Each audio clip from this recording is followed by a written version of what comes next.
I then despised everything about the army. The military teaches you to dig deeper, to fight harder, to do the right thing, to have integrity. After a few months of healing, it was like, well, actually, Lara, do you think maybe you're the problem? We're going to give this another go, and we're going to go in with a different attitude this time. You can imagine my heart just dropping. Yeah. I was like, this is not happening a second time. The sooner you bring your personality to work and who you really are, the less you'll spend pretending you're something you're not.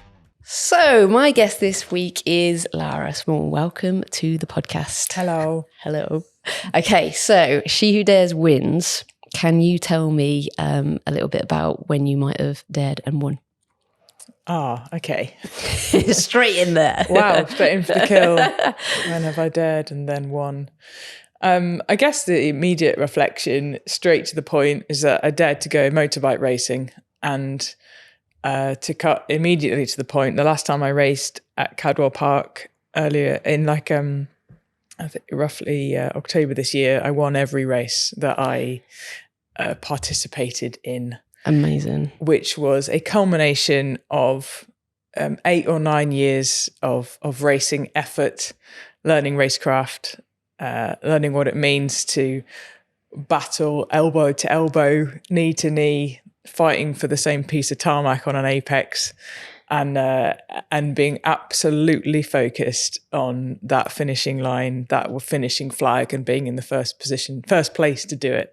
So that's the most recent one of doing the thing, but you don't realize how much effort it takes to win a race.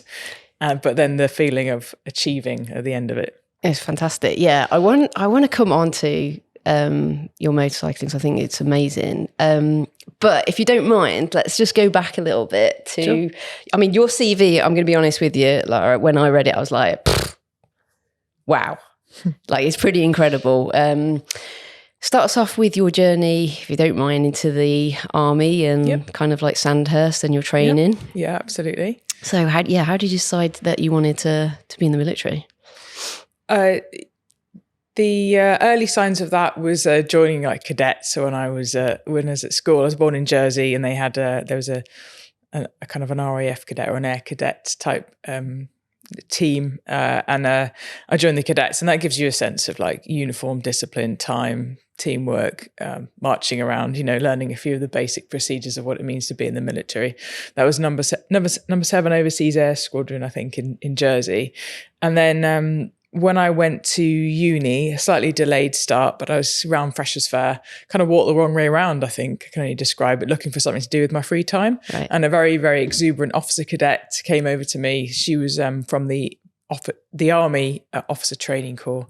And she convinced me that it was a good idea to join them because you could get essentially paid as a student to learn how to be in the military, but also do the sports, any kind of sports you wanted.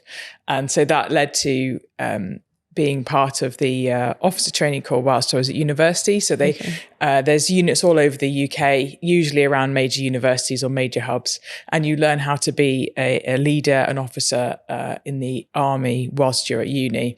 Right. So it's in conjunction with your academic studies. So they do it like a term time routine. And on Wednesday afternoons, which is normally reserved perhaps for sporting endeavours at uni, you'd then go and spend some time in the army. Oh, wicked. Okay. And what was that like? Like, do you feel that it was like a perfect fit for you? Is it something that you always saw yourself doing, or was it something that was completely new and had kind of strange experiences with? I don't know. I'm quite driven by structure, I think, within reason. Like, it's starting to rebel a little bit now, but the sense of what it could be at the end, like having a goal towards what I was spending my time doing, made sense. So I guess you could argue that, it was a fit, because if it isn't, I wouldn't have stayed. So that was in 2005 when I joined as a cadet. Right. And so it made sense. But when you get into the swing of things, it's your peer group, it's your relationships, it's what the military offer. It's what keeps you kind of motivated and involved, because a large part of military training involves some running around in a field, getting horrifically soaking wet, doing sentry duties. We call it stag duty at ridiculous hours in the morning. The discipline to get out of your sleeping bag, to go and sit and look in a field when it's utterly pissing it down, and the deeper relationships you make with the people you do it with, it breeds that sense of, well, I'm in it now, let's just keep going. And then that more kind of perhaps reflects on my stamina to achieve things in life in general. The military teaches you to dig deeper, to fight harder, to do the right thing, to have integrity. And I think when you kind of align with all those values, it's something, a more superficial hobby it wasn't as appealing to me. Yeah, that's what one of my questions for you was going to be, what skill sets, or how did the military set you up for, future life? And you've answered that perfectly already. There's probably a deeper message though with what the military would teach you, whether it's RAF or Army or the Navy, but it does in some ways, not to be horrifically cliched about it, but does you break you down into some smaller pieces, because then you really find out who you truly are when you're incredibly sleep deprived and you've been in a field. I know it doesn't sound like much, but 5 days and 5 nights just operating out of your kit. Right. You're patrolling across kilometres and kilometres of undulating British countryside, but typically it's some horrid Welsh mountainside somewhere in really wet weather. And it does, how you are and how you interact with the people around you and how you pull together is a unique experience that you can do in other environments. But I think the Army do it in a kind of a safe, controlled manner, but then really explores what you turn into. Because we're all different beasts when we're a bit sleepy and we haven't had access to caffeine. Yeah, I mean, my brother actually did. You'll hate me for saying this, because I don't know if he finished it, but he did TA training, and when he's notoriously bad at sleeping, and he was explaining about being in a field and having to wake up, and I envied him a little bit because I thought, what a great experience. But then I realised, I absolutely love my sleep. Was there any point where you say that they kind of break you down and then build you up? Was there any particular scenario where you hit that point? Yeah. Can you tell us about that? Yeah, there's a few. And it's something I still find hard to talk about, but in the lessons learned and how it's helped me and might help others in the future. Right. It was a pretty major life lesson. And one of the things that you go through in the officer training corps is you kind of time it with your academic years. So you do, let's say a degree is like a 3-year degree. You learn in your first year in the Army how to operate in the field as a soldier, like look after yourself, use a weapon, look after yourself in the kit, maintain personal hygiene, use the rations and equipment that they issue you with. And then the second year is like a theory of leadership and how to move a group of people across the ground in order to inevitably defeat an enemy position. So it's kind of like the maneuverist approach, but that's in some cases the direct impact of the Army, and they do it in a controlled manner. So it's 30 people. You take it in turns to manage those 30 people, groups of 3, and you learn the theory of how to move people safely across the ground from A to enemy, and do it effectively in order to preserve life. And then third year is doing it all together. So you combine your soldiering skills along with the theory of moving along the ground. You do it out in the field, so you keep repeating that, which is basically avoiding what we call blue on blue, but kind of aiming fire at your mates, right? Which is generally not welcome. So you do that, and then you would get assessed as a leader. So your ability to command and control a group of people on the ground in what is a preparatory and then very hectic environment when the simulated battle rounds are applied, because we all have blanks in our weapons, right. And they use enemy positions to infer fire upon us. And life gets very busy and intense at that moment, and you get to find out what kind of leader you are and how capable you are. Right. So it's a great opportunity actually. But in a safe environment. But you've got to bear in mind that you're then very tired. Your kit needs to be prepared and sorted, and you've got to be prepared to run around a bit and avoid getting shot at. So they train you to do that over the 3 or 4 years you might spend at uni, and then you can go and finish off the job at Sandhurst, Royal Military Academy of Sandhurst, which is like a verification where you just get verified by the staff team at Sandhurst who wish to make sure that you've achieved a certain standard, and as a result of that you get commissioned into the army. So apart from doing some what we call platoon tactics that I've just described, you get assessed in terms of how good you are as a leader and whether you deserve to hold the now King's Commission. And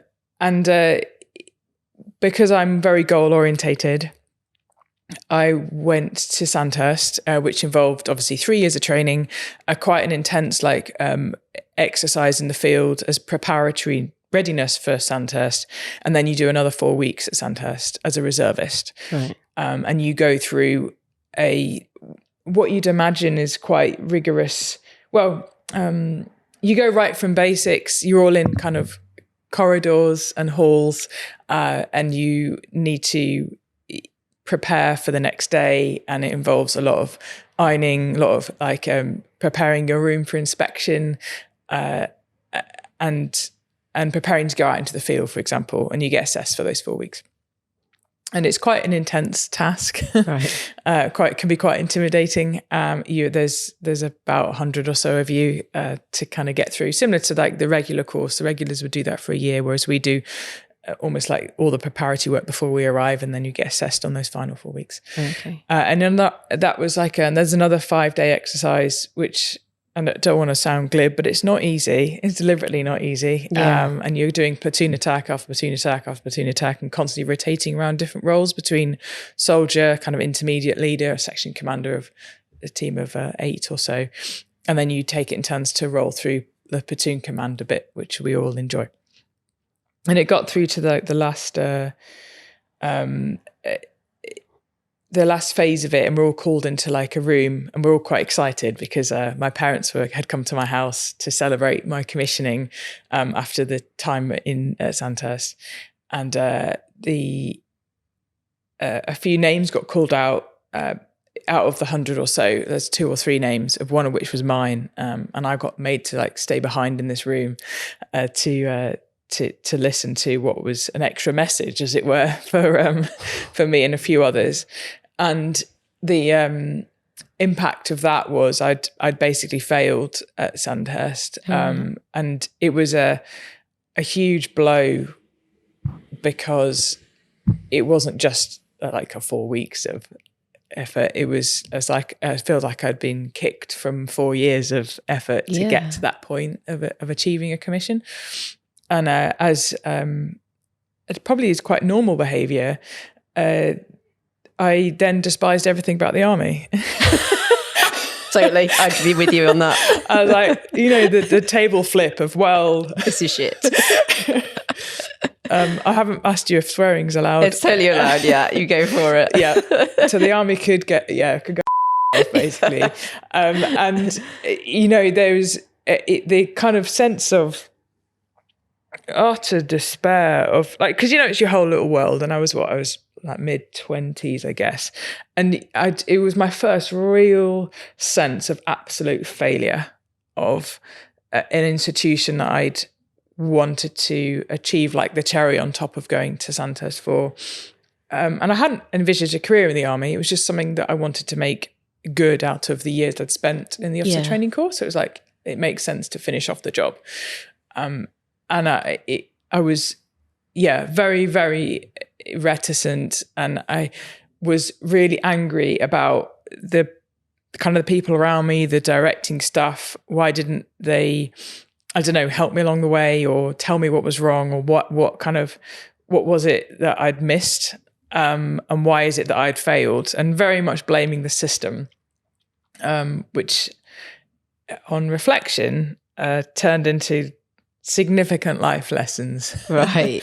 Because when you realize that you basically, after a few months of healing, it was like, well, actually, Lara, do you think maybe you're the problem and not this massive institution that's got an incredible good track record of developing leaders? I think maybe you might be the issue here, not the the institution that we know as a military that's been operating for many, many centuries. And I realised that actually, Lara, you screwed up here. You weren't a team player. You weren't the one helping people around you when it was time to get ready for like the next day, or how you were pulling in as a team player for the platoon commander. How were you supporting others around you? Were you just kind of squaring yourself